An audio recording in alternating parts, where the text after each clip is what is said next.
Alors ce livre s'adresse en premier lieu à monsieur et madame tout le monde. En fait, ça informe, il y a beaucoup de notions théoriques dedans et de connaissances nécessaires. La connaissance, j'ai pour habitude de dire que c'est plus on connaît, plus on sait, plus on a de pouvoir pour agir. Et quand on connaît, on reconnaît aussi. Donc quand on explique à quelqu'un les rouages d'une agression, il est en capacité après de les reconnaître et de les prévenir, de ne pas s'y mettre. Je vais beaucoup parler, vulgariser même des notions psychologiques, c'est-à-dire par exemple à quel type d'agresseur peut-on avoir affaire, quel profil psychologique, quel outil on peut utiliser devant. Je parle d'outils tels que la négociation, mais une négociation sur un certain type d'agresseur de type émotionnel, ce ne sera pas la même qu'avec un modèle prédateur par exemple. Donc j'explique tout ça. Donc pour monsieur et madame tout le monde en premier lieu, mais aussi pour les pratiquants de self-défense, parce que vous le savez, les pratiquants de self-défense souvent ne sont pas au fait de ça.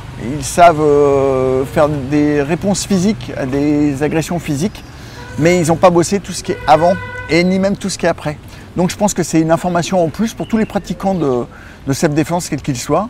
Et puis aussi, en troisième lieu, pour les enseignants de self-défense, ça va leur donner des billes, des choses à expliquer à leurs élèves, parce qu'ils vont les comprendre peut-être mieux ou les verbaliser un petit peu mieux. Alors j'ai bien vulgarisé tous les apports parce que j'avais envie que tout le monde comprenne bien.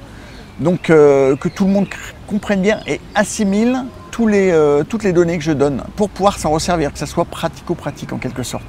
Le quatrième public, c'est le public professionnel, c'est-à-dire les policiers, les gens de la sécurité, etc. Qui, eux, ont pas mal de compétences, puisqu'ils sont confrontés en permanence avec ces phénomènes, mais à qui je vais apporter peut-être un petit plus sur certains points, etc. Voilà. J'ai voulu quelque chose d'assez global.